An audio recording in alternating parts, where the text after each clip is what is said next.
Well, thank you very, very much. It's a joy to be here in so many ways. I've been looking forward to this meeting for months. As Dr. Funk set it all up, there we go. I think between sound and this, we've got everything we need. You know, I had just sent Dr. Funk a message about 1 week before I came, and I sent him and told him how eager I was to see him, and we've been working on this meeting for actually several years, and I never got a reply back, and that was not characteristic of Ken Funk. He normally would have replied almost immediately, and when I didn't get a response back, I thought, something may not be right. And then the day before I left, because I came out, I got the notice that he had gone to be with the Lord. So what does that mean? That means that this has got to be a special event. That means that we have probably a special topic. That means, and this is a stage, the last one I was on was covered in carpet, so I really couldn't stomp my foot very well. That means tonight, today is what, June 2nd. June 2nd is a new day in your life. You may not remember my name, you may not remember how to pronounce it, but you'll remember, I remember at that Lutheran church that my view towards organisms was radically changed. And from this night, you will never see creatures. That's what I'm really after. More than this new theory, I want you to see creatures differently from this night on for the rest of your days. Because what we're after tonight is a new way of looking at creatures, a new way of thinking about creatures, a new way of thinking about biology, new from anything you've ever had in creation science before. So that's what we're after. So finally, new theory of biological design. Have I pumped it up enough? So this is new. Speaking of new things, I don't suppose I have to tell hardly any of you about this. ICR, we have a free magazine. And how long has it been free? For those of you who have been following us, forever, for over 50 years. Over 50 years, this magazine is absolutely free. I know you don't even think I look like a grandfather, but I have 7 grandkids, and I make sure that they get to see this baby because it educates them, and it'll keep you current. So in the remote chance that some of you out there have not signed up for this, there is a sign-up sheet at the back. You can also get some free samples and sign up for this. It'll keep you and your family current. Young people up here, I notice some of you are young. There's not very many. There's a young one over there. I can hit you with my laser. You probably know what this stuff is.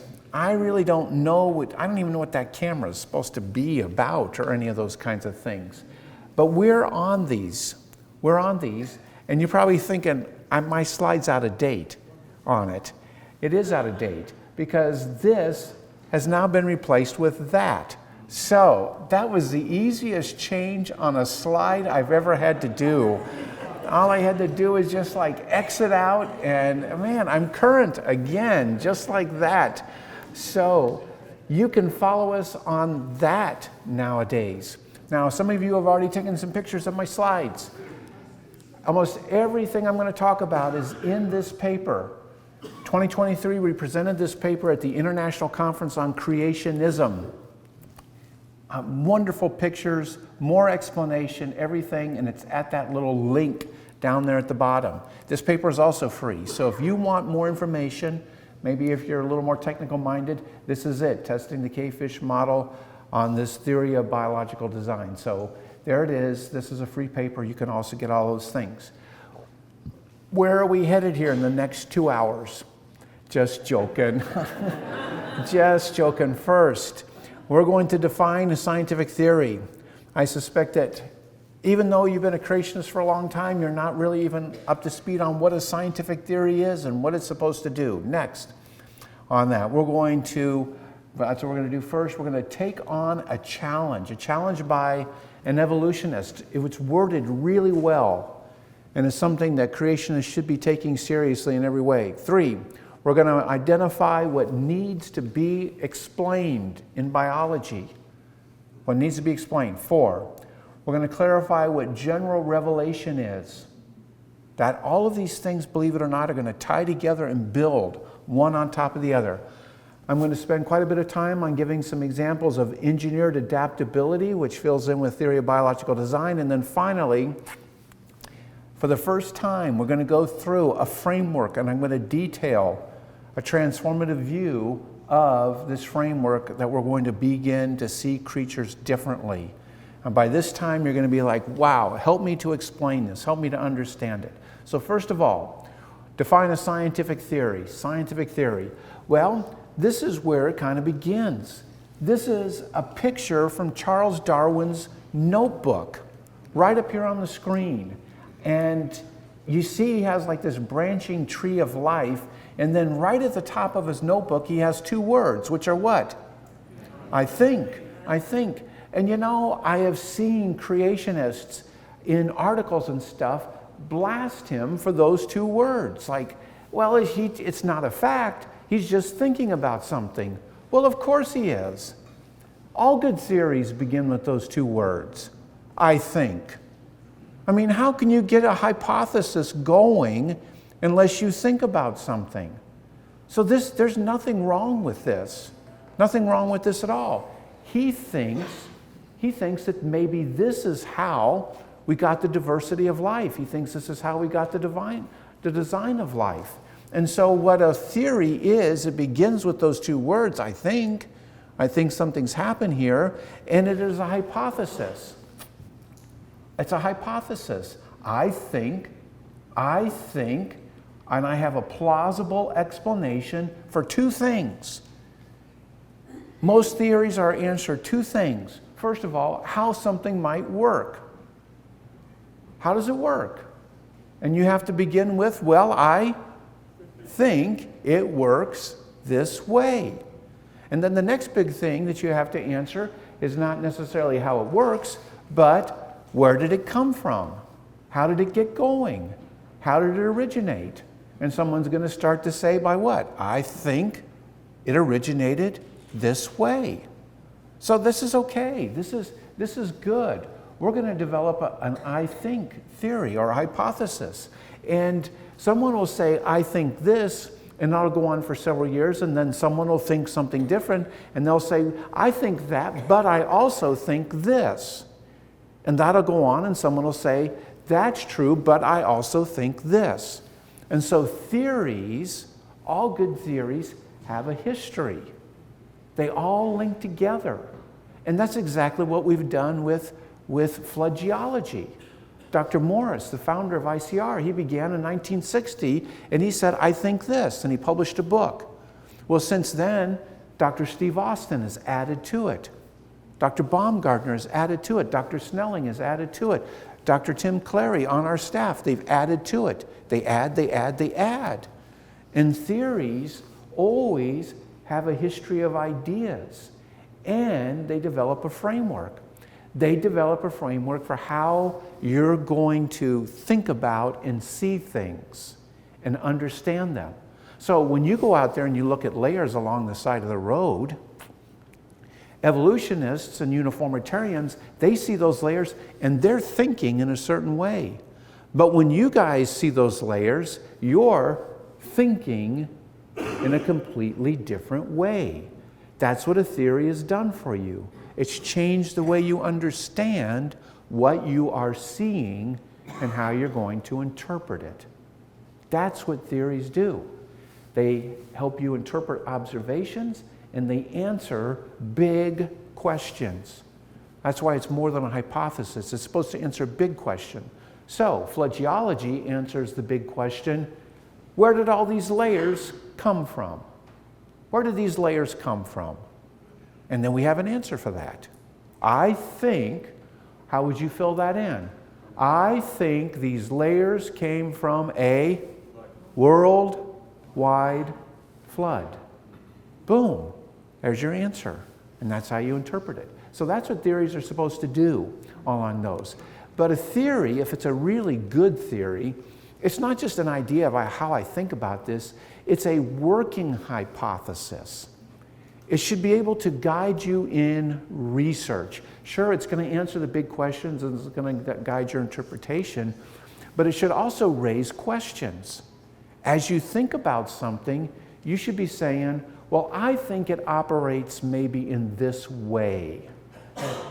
And then you're going to start to ask questions, how or what or things like that. And once you get those questions on how or what, then you start to develop experiments to test your questions. That's why it's a working hypothesis. And once you get experiments, you get a research agenda. You get a whole bunch of experiments that you want to run in order to test these things. Is this making sense? This is how it guides you and how it works. Now, you notice I said allowable here, because sometimes theories can be so restrictive, they don't even allow certain questions. And you know which theory is like that? Evolutionary theory. Evolutionary theory will not even allow certain questions to be asked. And so theories can kind of constrain you as to what questions. And we could all come up with a whole list of questions that it doesn't allow us to ask on those things. So in many ways, theories function as a real long narrative. It's a long narrative, and it's going to help you to think about the world, and it's going to put in your mind little cubby holes, puts labels on the cubby holes, and it says something like, when you see this, think this. And when you see this, think this. So we're going back to flood geology. We say when you see large flat layers, think this. When you see billions of fossils in them, think this. Do you see? That's the cubby holes, and they have labels on them, and they guide you towards things. But a theory always steers people to a particular way of making sense of nature, a particular way. And uniformitarian thinking steers you towards a particular way of thinking about geology of what? Long, slow processes. The present is the key to the past. Flood geology gets you to think about it in a radically different way. Flood put these down. So it's always guiding you to a specific point. That's the power of theory. That's why we need to build a theory of biological design. We want to think about things in a particular way. Okay, number 2, take on a challenge. This is a great challenge. This is a challenge we should be answering a long time. These guys, I debated this man a long time ago, Massimo Pigliucci. He's a skeptic. He's really, really antagonistic towards Christianity and particularly towards creationism on those things. But he was thinking about theory a long time ago, and he was the first one that said to me during our debate, actually I went to dinner with him before the debate, theory is what's really matters. But at the time, all I wanted was answers to the things evolutionists were saying. You're thinking, that's me too. That's me. All I want is an answer to what they're saying. Okay, we get an answer, and you know what happens when you answer what they're saying?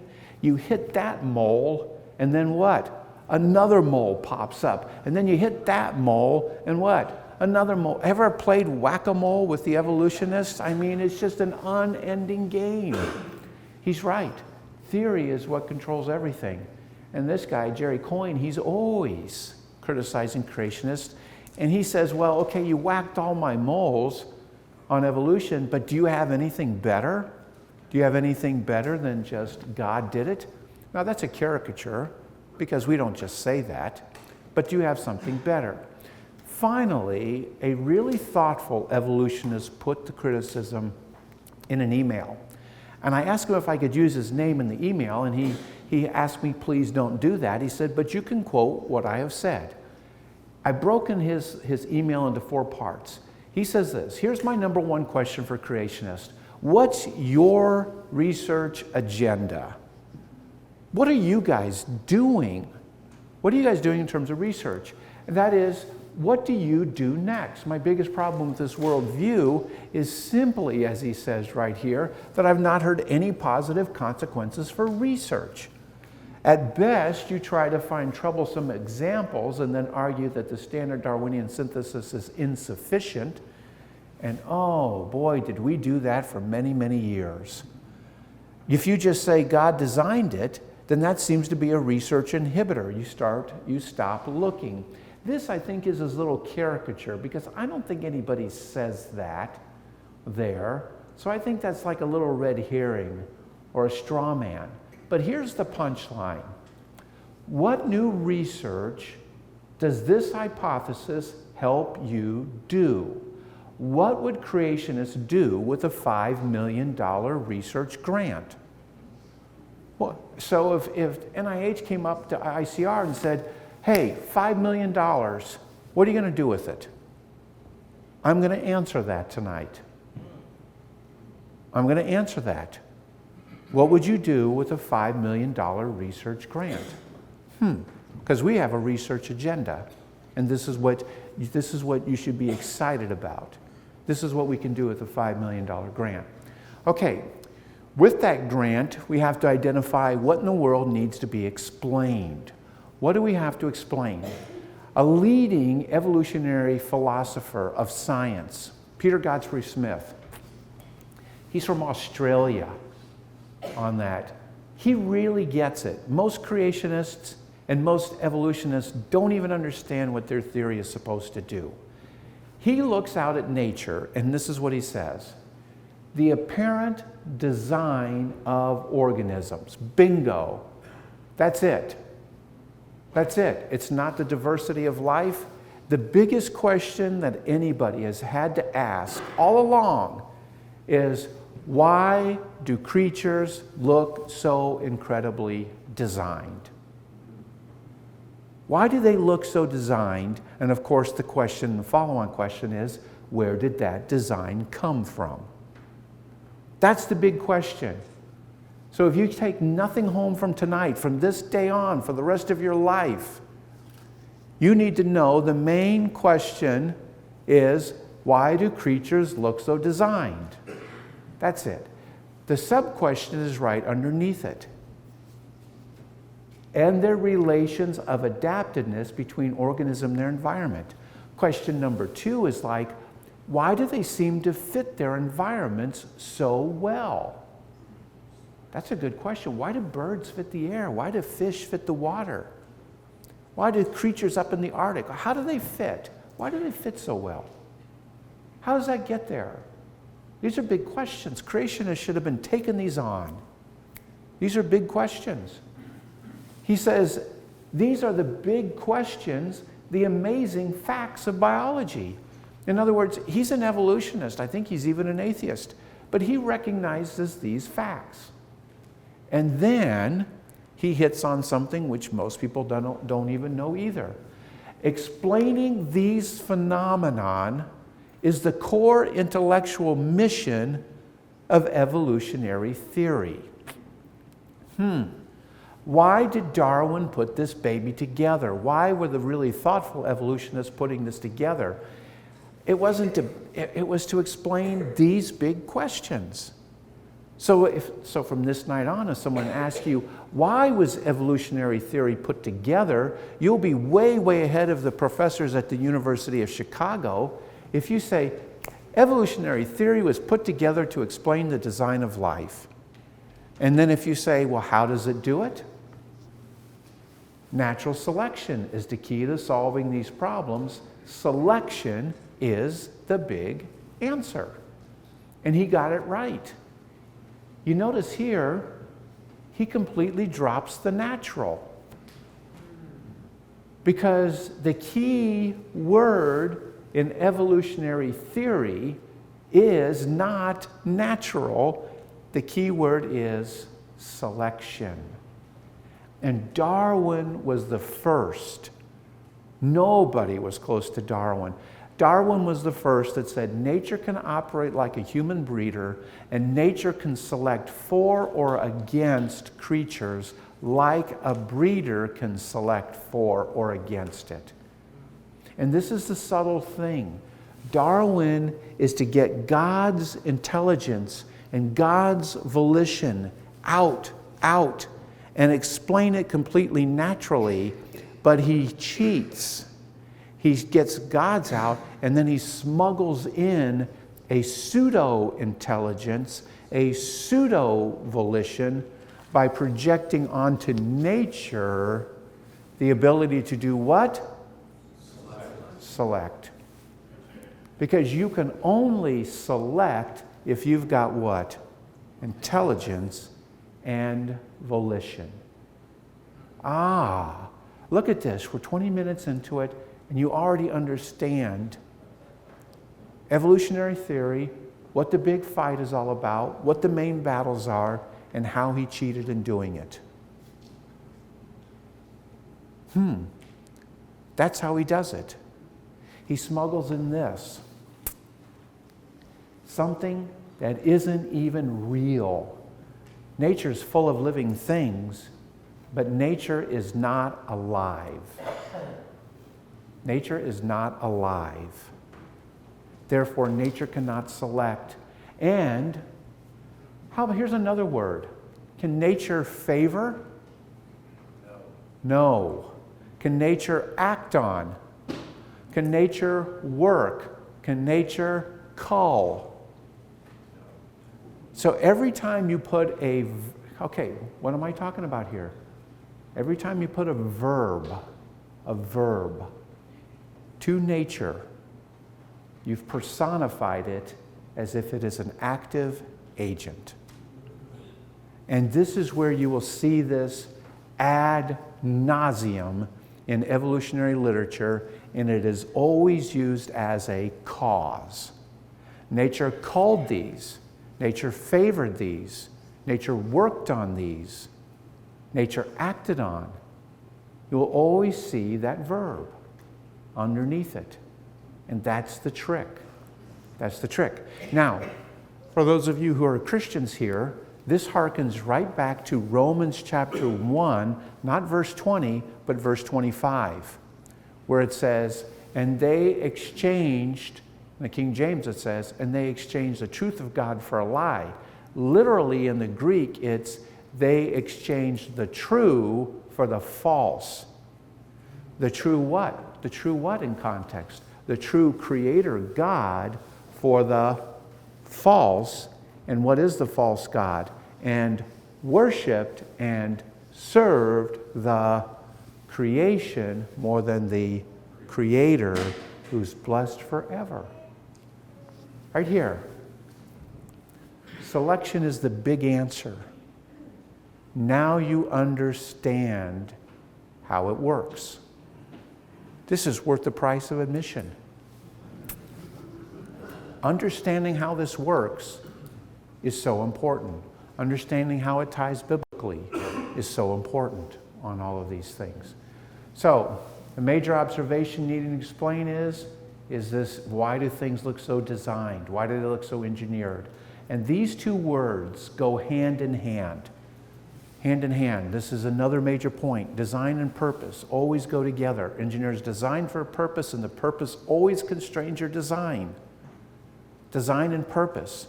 So, one word you will see evolutionary theory and their ideas trying to eliminate is this: get purpose out. Get purpose out. So, for those of you who have been listening to evolutionary theory for a long time, what word do they replace purpose with? They replace it with? See, that's why you have to come to this lecture.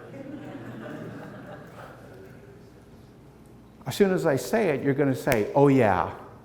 They replace the word purpose with random. Random. Because now, as soon as I say it, you suddenly remember, Oh, they talk about what kind of mutations? Random mutations. And is selection purposeful or random? Now you'll see why they can't let go of that word random. They can't let go of the concept of random at all. Because if it's not random, then it may be what? And if it's purposeful, then it may point back to a designer. I'm not picking on you. I've been around creationists, I've been in the movement for 40 years, and these basics have eluded them. Now you know why the word random is so vital to them. Random is the opposite of purpose, and purpose is tied to design. That's why they say it constantly on that. Wow. Of course, we see purpose because we see it everywhere in design. We see creatures behave very purposefully, don't they? They want to live, they want to mate, they want to do those things. Exquisite fit of the organism to their environment. We see purpose everywhere we look. And so purpose then takes us to general revelation. General revelation. What am I talking about with general revelation? There's two types of revelation. Special revelation. Special revelation comes from God via prophecies and other things, and it's been codified in a book we call the Bible. The Bible. That's special revelation. It comes in a special way. General revelation is what Romans chapter 1 is talking about. It's available to everybody. And there's two major passages in the scripture which talk about general revelation. It's mentioned in multiple places, but there are two specifically, and they're really fascinating. In Psalm 19, verses 1 to 3, it says, "The heavens declare the glory of God." Don't stop there. "And the firmament shows his" what? Handiwork. Handiwork. Ah. Do you know what handiwork is by any other name? Design, engineering, craftsmanship, those kinds of things. It's handiwork. It's handiwork. And you know why the Lord picked it? Because every one of you in this room and anybody who's ever lived here knows what handiwork is because you've all done it. And you know things don't make themselves. Okay, and then he says this thing in the heavens, day to day pours out speech, and night to night reveals knowledge. So it's pouring out speech to everybody who's ever lived, and it's revealing knowledge. And then the psalmist says something in verse 3, which is interesting. "But there is no speech, and whose voice is not heard." Has he lost his mind? It's pouring forth speech, but it doesn't speak. How does that happen? It's because of the handiwork. When people look at creatures, they intuitively see handiwork, though the creatures don't have to say, "I was made." Does that make sense? They see it. It's intuitive. They see it. Okay, and then we get to Romans chapter 1, verse 20. "For the invisible things of him," speaking of the Creator, the Lord Jesus, "from the creation of the world are clearly seen, being understood by the things that are made." Interestingly, the word "made" there, the Greek word, is only used 2 times in the New Testament, and the other time is in Ephesians chapter 2, verse 10, where it says, "We are his workmanship, created in Christ Jesus." Ah, he's back to what again? Handiwork. So you could translate this being understood by handiwork, even as eternal power and Godhead. Now this is interesting, almost like Psalm 19. We're getting a little theology lesson here. In Psalm 19 it says, "They speak, but they don't speak." Here he says, invisible things are what? Clearly seen. When was the last time you clearly saw an invisible thing? It's intuitive. These things that you can't literally see, you can see. Isn't this an interesting thing? And everybody is held accountable for making this link correctly. And Darwin is going to get them off track. Oh, they're not going to be on the right track. Has this made sense? So, what is this general revelation? Well, it's things that reveal about him. Now, I know there's some geologists here, and I know there's some people here who really love the geology. But I'm going to argue that this rock in and of itself doesn't show a lot of workmanship. But, when I go up to the heavens, I see more workmanship. I see it out there, but the only way you really know about the heavens is if you get a telescope and you start looking, or you set up a Hubble, or you set up a Webb, and then you start to see things. But the average person didn't have one of those babies. But this maybe shows more breathtaking workmanship, but you want to know what shows undeniable workmanship? That.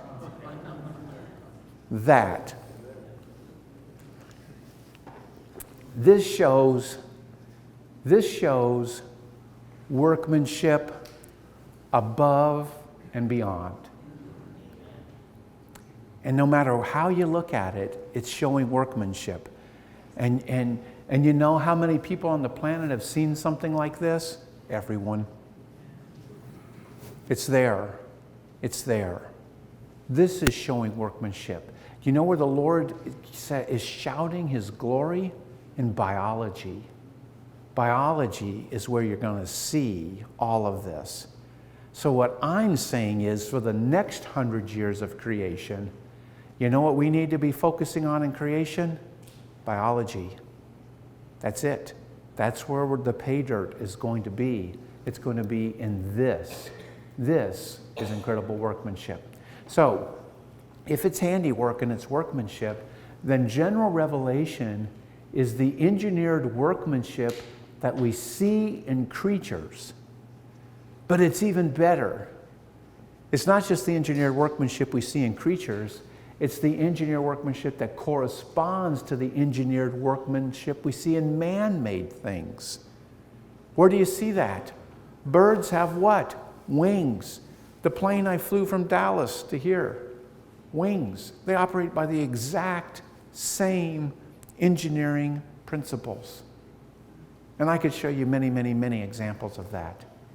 It's this corresponding workmanship that's the primary and undeniable revelation of Christ's power. Power to make that baby. His genius to think it up. And his wisdom to have all kinds of competing needs and solve those competing needs. What's a competing need on a baby? Well, one thing, you got to live inside mom for 9 months. And you're surrounded in a world full of water. But you breathe air. You're an air breather, but you grow for 9 months in a world full of water. That's a competing need. So he solves that problem. That's wisdom. And then, guess what? Boom, you're out. The water's gone, and now I'm in the air. And I have to begin to live, and in one single breath. One single breath, everything flips around and changes. Wow. That's an engineering marvel. And if you don't say, wow, you're not appreciating it. That's just utterly incredible. Okay. Does everybody understand what general revelation is? Does everybody understand why we need to be doing a theory of biological design? This is where the pay dirt is. This is where people are going to see this revelation coming out their ears. It's there.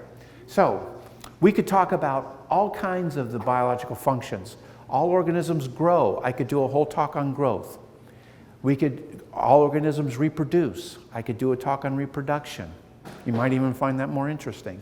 Anyway, and all organisms metabolize, but they also all adapt. They adapt. We're going to talk adaptability because evolutionists talk adaptability, because they see it can adapt this much now, and it can adapt this much, and it can adapt this much, and pretty soon, in their view, it's not even the same thing. It's changed so much. So whoever explains adaptation is controlling the debate.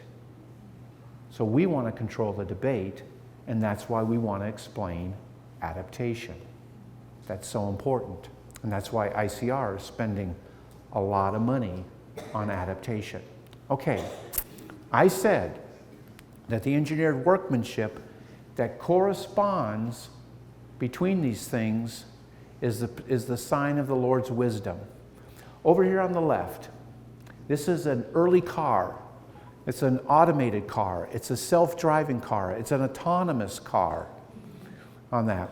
Now they have them all over. I was in San Francisco a couple months ago doing a talk, and the city's just full of these self-driving cars. And they're marvels. They don't run people over. They stop. They do this. They seem to obey the rules of the road on that. And you're thinking, well, maybe better than the humans are doing it. I put this picture on. This car was built by who? Which company?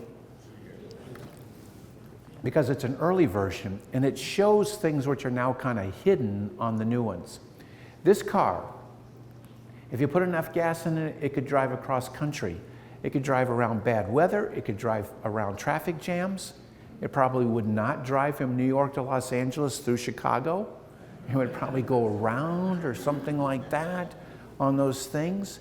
How does it do it? How does it do it? Well, the first thing it needs is all of this stuff up here. All of that stuff up there are these things. Sensors.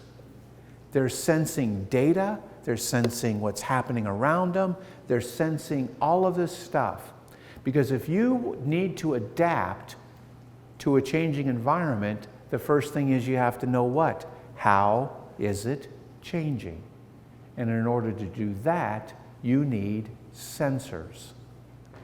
And do you know how many sensors you have on your body? Yeah, billions. And you're thinking, sight, sound, and stuff like this. You have sensors for all kinds of stuff.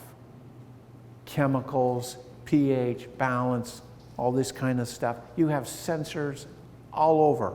Every cell has thousands of sensors on it. Every cell. So if you want to know what's happening all around you, you need a way to determine that, and you need sensors. So once you know what sensors are, though? They're data collectors. They're not doing the processing. So right now you're looking at me and you think you're seeing me in your eye, but you're not. Your eye is it's a sensor. And then that data gets sent back to your brain, and that's where you're seeing me, because your brain can do this. Logic. It puts it together. And it's like if-then logic. So if these cars are going, and then a car in front of them stops, if that car stops, then put on my brakes. If-then logic.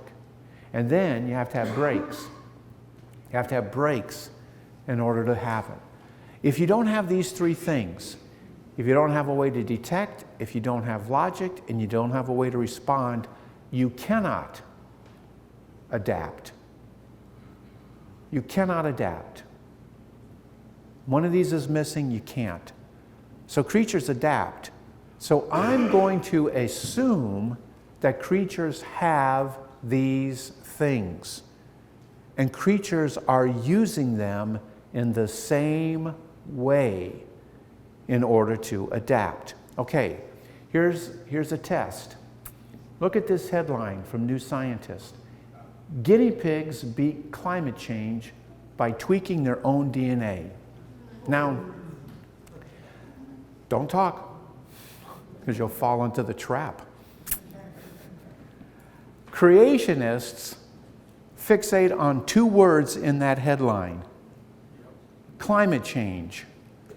Climate change. And they like zero in like little bees to honey. Zzz, and you know what? They're totally missing the main point. They're missing the main point. This was like a trap for you guys. Do you know what the cool thing in that headline is? They tweak their own DNA. They tweak their own DNA. So don't fall for those traps. You know what's cool? Is your DNA is not the same today as when you were born. It gets changed. And it can get changed in real time. That's exciting. That's exciting. That's what you should be excited about. You tweak your own DNA, and so it's these guinea pigs. So what did they do?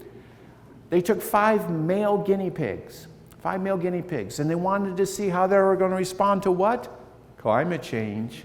So they put them in cages, and they put a heater at the bottom of the cage, and they turned up the heat. Now, if you know anything about male guinea pig anatomy, what's on the heater? Yeah. I mean, it's right there on the heater. And they kept that heat turned up for over 70 days. Why? Oh. Why 70 days? 70 days.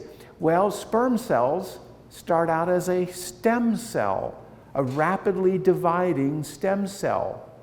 And so they divide, and it takes 70 days for them to condense the DNA, grow the tail, and do all this stuff so that they can actually swim and fertilize an egg. 70 days, stem cell to sperm cell, 70 days. And you want to know if anything's changing in that DNA during the what? 70 days and 70 nights on that. Then they take these male guinea pigs. They mate them with female guinea pigs, which were not in the heat. And then she has pups. And then they check for changes in the expression of their genes. Changes in the expression of those genes, and at least 18 genes in the pups are changed. And they're changed in order to allow these pups to live in a hotter climate. Wow, that's kind of cool. They tweaked their own DNA. And then they checked the dads. And the dads had also changed the expression of their genes so that they could live in a hotter climate. And you know what this paper said? They said this was due to natural what? Selection. Natural selection did this. But they're kind of crazy because there was no survival of the fittest. None of the pups died. They weren't competing with each other. All of the pups showed these changes. Ah, this should be changing your thinking. It wasn't the survival of the fittest. They all changed. That should, pardon me? They all changed the same way. They all changed the same way. Wow, that's kind of cool. All right, so TOBD research looks for these. So, Mr. Challenger, what would I do with a $5 million grant? I'd start looking for these sensors. I'd start looking for this logic. I'd start looking for these output devices. You give ICR the $5 million, we'll hire the staff and we'll start looking for these things. That's what I would do with a $5 million grant. You want to know my research agenda? That's what I would do. We'll take an offering. Anyway, here's another one. Here's a beetle. Everybody recognize this beetle? Look at this ant. Everybody see the ant? But that isn't an ant. That beetle can change its shape. Its mortal enemy are army ants. And when this beetle, nobody's actually seen it happen, but they know it's happened at least 25 different times. When this beetle gets in the presence of these army ants, it changes to this. That's the beetle, that's the ant. So that this beetle looks like this ant, smells like the ant, acts like the ant, so much so that the ants let the beetles into their nest, and then the beetles start to take care of the young of the ants, but it's like 2 for you, 1 for me. Isn't this remarkable? And this beetle can not only change to look like an army ant, it's been documented it can change to look like at least 9 different types of army ants.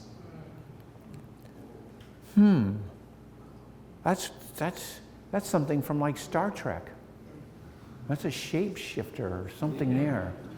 And then this paper, Current Biology, some of you know this is one of the leading journals from Cell, says they propose that the beetles were poised for mimecophilia, that is becoming ant-like, and this near clade-wide pre-adaptive ground plan seems to underlie their ability to change.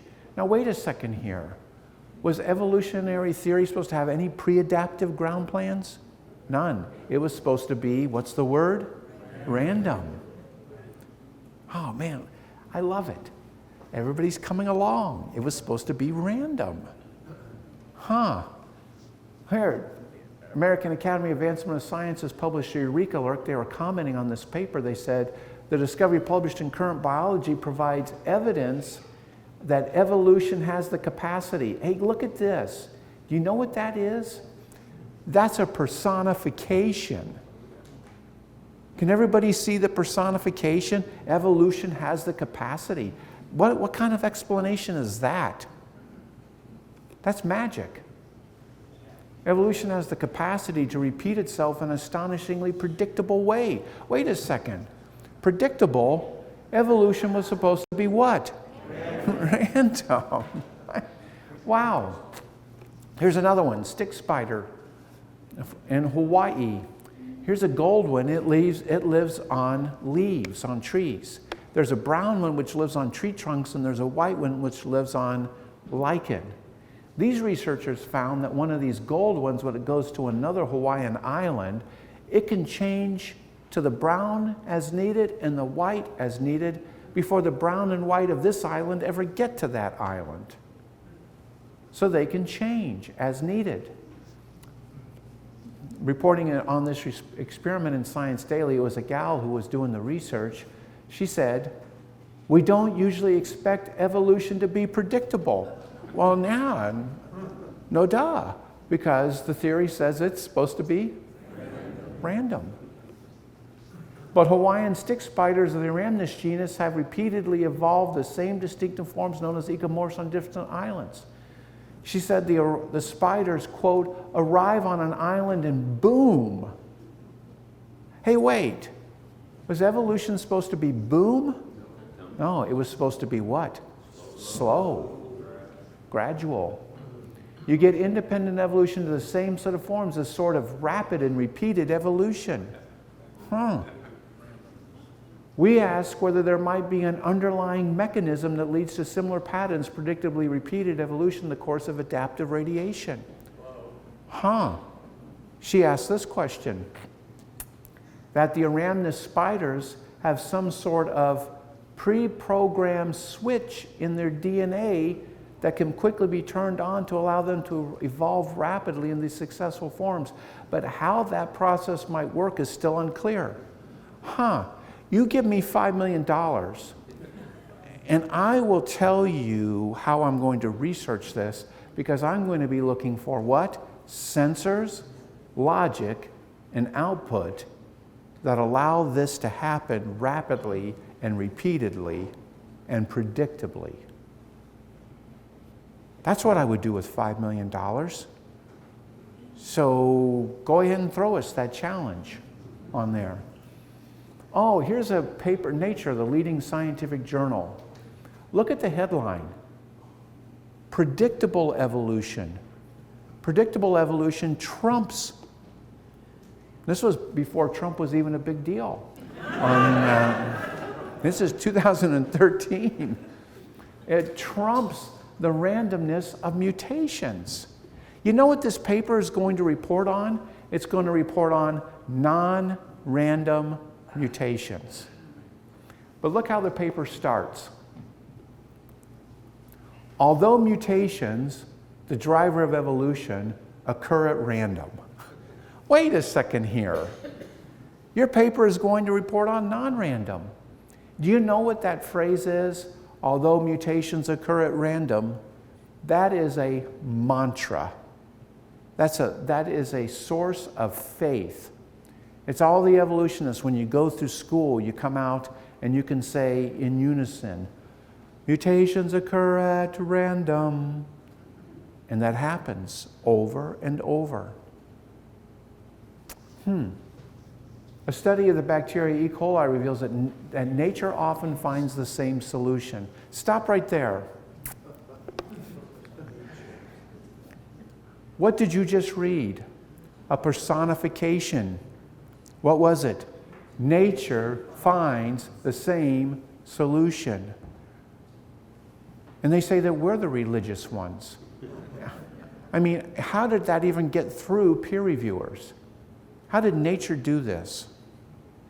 Nature finds the same solutions to the same problem again and again. Identical mutations appeared in all the populations. They took 3 separate populations of E. coli, exposed them to the same stressful conditions, and not similar mutations, the exact same mutations occurred in them. Oh, maybe we should dump the word mutation, which seems to indicate mistake, and just say they are genetic changes. Don't characterize them. Just say the exact same genetic changes happened. Is that more accurate? Far more accurate.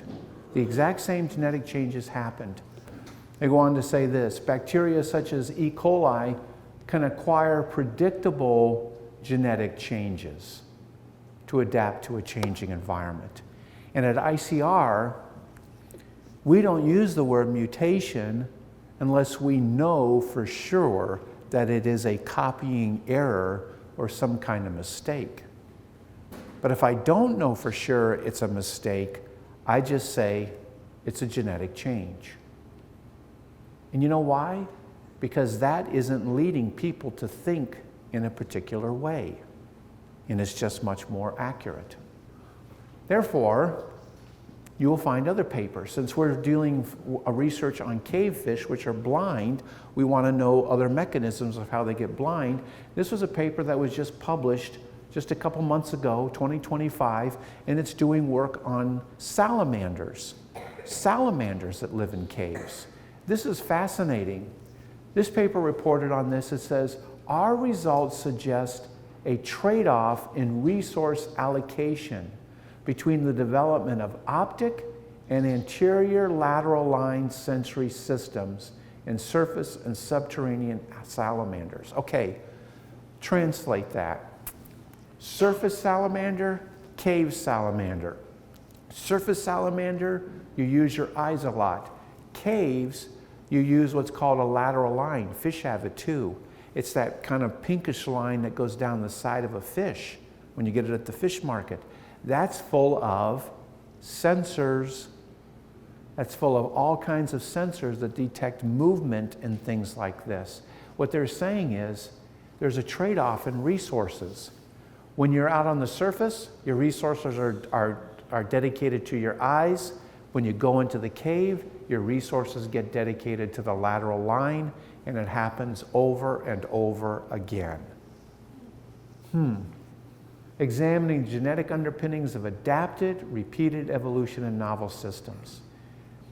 The model that ICR has put together for how organisms adapt is called continuous environmental tracking. This was an interesting paper published just in 2022 that studied fruit flies. I'll tell you what it was. They had 10 cages of fruit flies. In each cage, they had about 100,000 fruit flies. 100,000. So you're talking about a population of 1 million. So you have a lot of flies. And they tracked them through the summer months. And they would sample each of the cages. They couldn't mate with each other. The flies were kept from mating with each other. 10 separate populations. And they tracked their genetic changes over 4 months. And all 10 populations were changing in almost identical ways over that experiment. This research was done at Penn State University, and they reported on it. Rapid adaptation in fruit flies on all of this. And this is what they said. This is remarkable.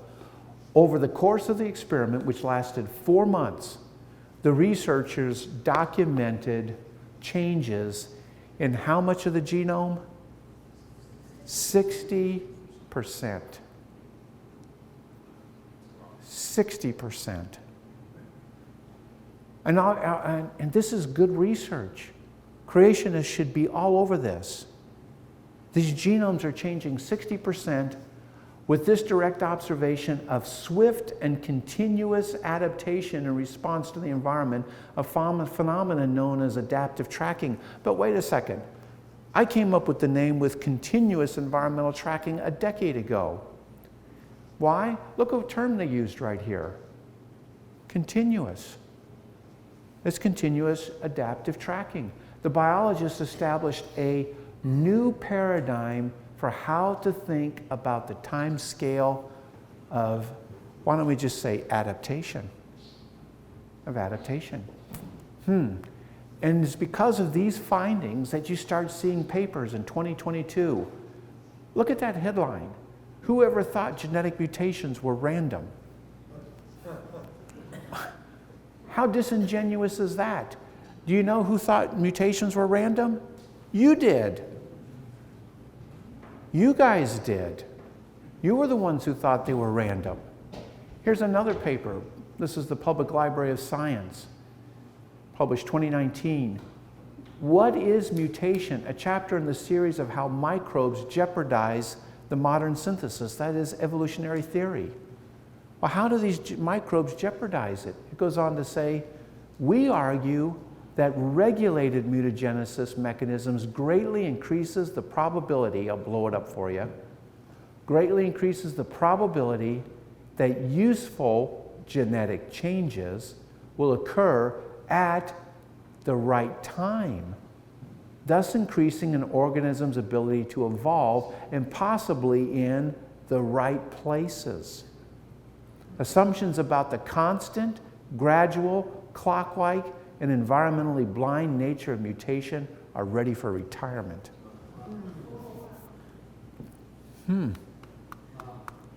You see why this is devastating to their theory? This is saying that these genetic changes occur at the right what? Time and at the right place. And they're quite purposeful. That's what's interesting. This was a conference that was held in 2017 in Lisbon, Portugal, and the title of it, On the Nature of Variation, Random, Biased, or Directional, and they asked this question: why was variation characterized as random in the first place? What? You guys can answer that question now. Why was variation characterized as random? Because random is the pushback against what? Purpose. That's why. And what would be the case if either mutation or developmental biases would impinge on the evolutionary process? Well, I can tell you one thing. What would be the problem is it would really devastate your theory, and it would really back up a theory of biological design. Wow. All of that. Now, how in the world are we going to, all of us here, how are we going to characterize this in a logical way? A logical way. Well, since everything we're finding is regulated, rapid, and repeatable with targeted responses, we need to come up with a theory of biological design that has some assumptions and some principles to guide what we're seeing. Okay, this is as big as it gets. Here are some basic assumptions of a theory of biological design. I've got 4 basic assumptions. First, biological research and applications both fall into engineering. This is a rapid change. Most people think the applications are engineering and the basic research is biology. Applications are engineering and basic research is also engineering. So what I'm saying is the operation of biology is engineering. It's engineering. You've got mechanical engineers, you've got civil engineers, you've got electrical engineers, and you've got biology. It's a type of engineering. Why? Because I'm going to suggest that all biological functions can be reverse engineered. That's a bold one. All biological functions can be reverse engineered. Next, it's instructive. Biological models will be best explained utilizing engineering principles, and it'll be directive. Normally we think of you study biology and you steal the designs and you turn them into applications, which happens. They just don't give the Lord the credit. I'm saying you can study man-made things and that will help you understand biology. It goes both ways. Both ways. So this is different. Now, why am I talking about engineering principles? Engineering principles, who uses them? Well, biologists do. Is rapidly growing that applies engineering principles to all different areas of biology. All different areas of biology. What are engineering principles? Well, engineers try to solve problems all the time, and it takes some time to solve the problems, to come up with a solution, and you have to find a way to get from the problem to the solution. Now, in the real world that engineers deal with, you've got all kinds of constraints. Constraints mean I don't have an unlimited way to solve my problems. I've got real hard things I have to deal with to solve them. And so engineering principles are the best solution to the problem. That's what an engineering principle is. It's the best solutions to the problems. Evolutionists live in a different world. They come up with all kinds of solutions. Solutions that can go, maybe turn around, go back, or maybe there's a solution, there's a solution, there's a solution. In evolutionary thinking, they think you can solve it in infinite number of ways, which just isn't true. That's just basically unrealistic magic. A theory of biological design recognizes these constraints. Next, it has 3 basic tenets, and these are radically different and important. First, it's intentionalistic. It has an I. All these have an I, which means that I'm expecting to find purpose. Where am I expecting to find purpose? I'm expecting to find purpose at every single level that I look in biology. At the organism level, organ system level, organs, molecules, everywhere. I'm expecting to find it. Next, it's internalistic, which is the big pushback and change from evolutionary thinking. I'm saying that when organisms adapt, they do it themselves. They are not shaped by, molded by their surroundings. They are shaping themselves, and I'm expecting to find an identifiable control system in the organism for everything it's doing. And they say creationists don't make predictions. It's individualistic. Evolutionists kind of look at all of nature kind of wrapped up and they blur their distinctions, I'm saying every creature has a start and a stop boundary. It's on you. And if you want to know how we work together in nature, you study every individual creature for what it is. So, here's a basic tenet. Now, how am I going to interpret what I see in biology? First, if I see a genetic change that's adaptive, I am not going to interpret it as random. I'm going to interpret it until proven otherwise as directed. Does that make a sense? Coherent. I'm going to see systems that operate as both ends and means. I'm looking for traits that operate in goal-oriented ways. And here's a biggie. I'm looking for proactive, anticipatory systems. Now, what is that? This is super cool. I'm looking for systems and organisms where organisms can detect what's happening around them right now, and they're able to marry that with history that's stored in them, and they're able to marry it with programming that's in them that sets up the probability of future conditions so that they can set up a model so that they can change now in anticipation of conditions that are coming. That's cool. And not only can they do it, they can pass it on to their offspring. Anticipatory systems. And I'm putting out how I expect them to work. Internalistic. I'm expecting that it's the organism itself and not the DNA which is running the show. Everybody here is probably thinking it's the DNA. No, the DNA is a subsystem of the organism. So all operations arise from identifiable control systems innate to the organism.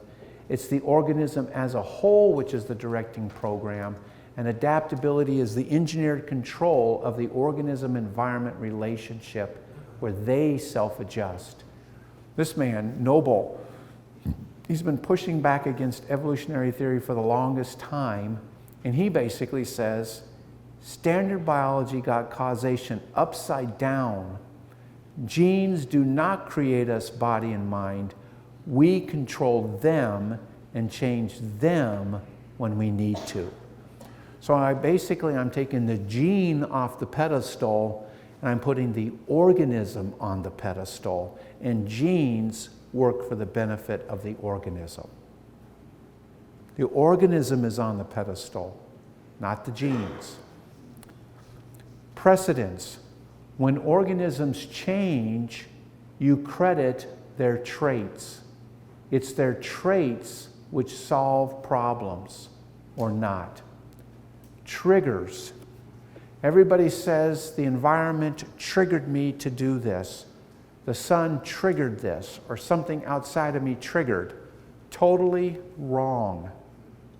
All real triggers are on the entity itself, and all real triggers are sensors. This is a major change in thinking. So if I ask you to build me a gun, I guarantee you'll put on the gun a trigger, and that trigger will be some kind of sensor. All real triggers are sensors. Information. Evolutionists say the environment is sending instructions. Totally wrong. The environment doesn't send instructions. The environment is what it is, and organisms extract data for their use. They're active. And then adaptation, organisms control adaptation. And then finally, with individualistic. What is a stimulus? It's almost like an inducer. What is a stimulus? Light's stimulating me right now. That's because in me, I define light to be a stimulus for me, and I have a sensor for that light. Organisms define for themselves what will be their stimuli. All this is just radically different thinking. Organisms define it. And if you don't have a sensor, it's not a stimulus. Okay, quickie question. How many of you right now, I'm not asking you to raise a question. I'm in control of the mic. I ask the questions. Okay. A quickie question. How many of you right now are being bombarded by AM radio waves? All of you are. How many of you are hearing them in your head? I hope none. Amen. Therefore, are AM radio waves a stimulus to you? No. You define what your stimuli are, and you will have a sensor for it. I'm changing everything back to the organism. Interfaces. In order for two creatures to work together, they have to have something which enables them to work together. Otherwise, they won't work together. Men make interfaces. This computer, my wife will get on it and she'll buy something from Amazon. It connects to Amazon. How does it connect to Amazon? There's an interface that lets my computer talk to theirs. In order for organisms to work together, you're going to find these interfaces. And if you want to explain how we all work together, you see how each individual part works together, and that's how you explain it. Wow, this is what it all looks like. When you put it together, this is a theory of biological design. This is how you lay it out. My basic assumptions, my premises, how I'm going to interpret the world around me, and some inferences. That's what it's going to do. So, all theories begin with what? I think. And they're explaining things surrounding me. So, I think that the reason this creature looks so highly engineered is because it was engineered.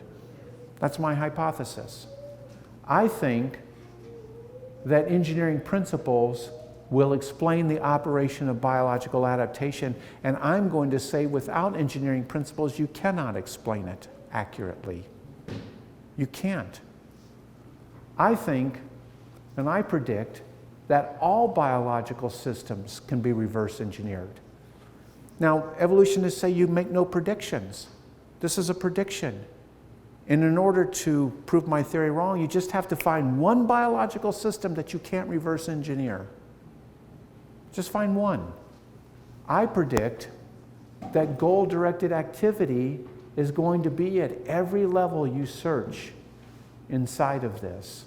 I predict that I'm going to find corresponding systems between this baby and man-made things when they're doing the same things. I predict that I'm going to find identifiable control systems for everything that this baby is doing.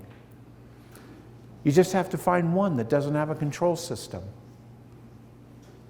And therefore, all of these abilities are in the realm of biology.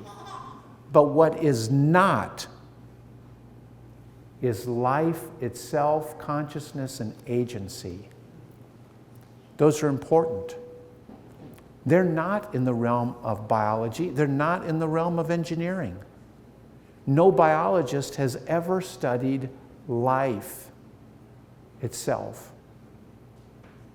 When was the last time a biologist held a beaker of life? Here's some life. I'm going to study it. They don't study it. They study what living things do. And you know that they either have it or they don't. But nobody's held life. Nobody's held consciousness. Nobody's held your thoughts in their hand. And I'm going to say that your thoughts exist in a realm outside of the natural. They exist in the realm of the spiritual. The real you is there, and you operate through these things. And that's why humans cannot create life, and creatures are not machines. We're not machines because we have life. And even as much as we can engineer a lot of this stuff, we can't create life. Life comes from one and only one source, and that's God Himself. That's where life comes from. And He gives it, and He takes it. And am I making this distinction pretty plain? So what I'm really studying is what's happening here. All right. So what creatures seem to be able to do is continuously track environmental changes with purposeful adaptations. They do it through many innate systems, not one, many innate systems that enable them to do this. I've put together posters for presentations on this theory of biological design, and CET is organism focused. That's its main distinction. And number two, it's engineering based. Those are the two things. We focus on these creatures and we explain what's happening from an engineering perspective on that. And here's a major distinction. We anticipate that engineered capacity will be upfront.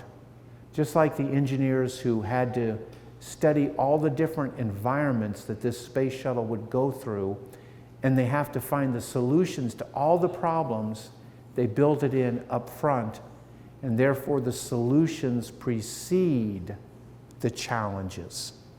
Evolutionists say the solutions are due to the challenges. Wrong. The challenges come, but the solutions precede those. Does that make sense? That the Lord would build you to solve the problems? Okay. So then this gives us new research to do a head-to-head test of testing theoretical assumptions. And we've chosen at ICR to do it on these cave fish. Here's a surface fish with eyes and pigmentation. Here's a cave fish, no eyes, no pigmentation. These two can mate with each other. They're the same species. They have offspring. Surface fish, cave fish. You can see they're really hypopigmented.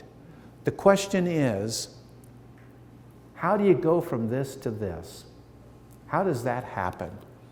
Evolutionists said it took 8 million years in their initial papers.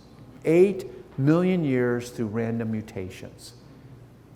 They say that during that 8 million years, the genes that make pigmentation get broken. They get mutated away. They get broken and mutated, and that makes them hypopigmented. So broken genes led to this. That's a prediction. Broken genes lead to the loss of function. I would say this creature was designed up front to automatically lose its pigmentation when needed, not due to broken genes. Does this make a big distinction? Broken genes, loss of function? No, the trait can be dialed up, it can be dialed down. So, if I take this fish, like a surface fish, this kind of gives you an idea how pigmented they are. And if I take one from in a cave, if I take this fish and I put it back in simulated sunlight conditions, same intensity, same wavelength, same frequency, if the genes are broken, will it get its pigmentation back? No. If this is a trait that can be dialed up, will it get it back? Yes. Head-to-head test. You want to know what I would do with a $5 million research grant? I'd do all kinds of head-to-head tests.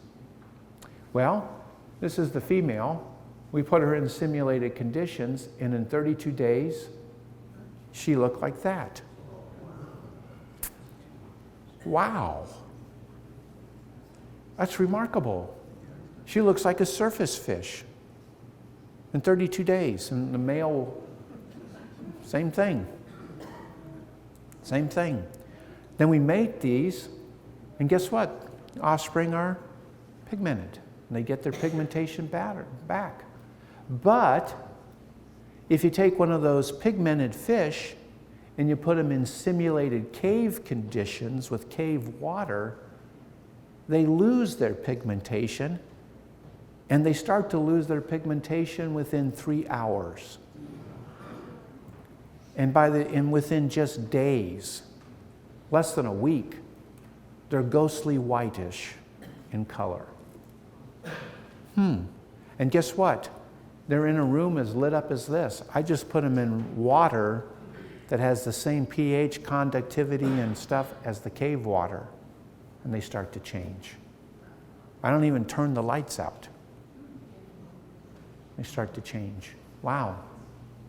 So, solutions precede the challenges, upfront engineered capability. All operation arises from identifiable control systems innate to the organism. Last, almost slide. This is the last major slide. Non-designed random adaptive processes. This is what evolution talks about. Here's their key words. This is a quote. Passive organisms shaped by the vicissitudes of nature. That's how they see it happened. They see it due to an undirected process of trial and error and hit and miss, otherwise known as survival of the fittest, where changes are small, iterative, gradual, and linear, or Darwin said, numerous successive slight modifications. That's their theory. We offer something different. Designed, purposeful, adaptive processes.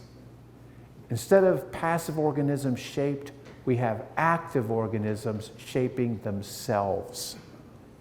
Big difference.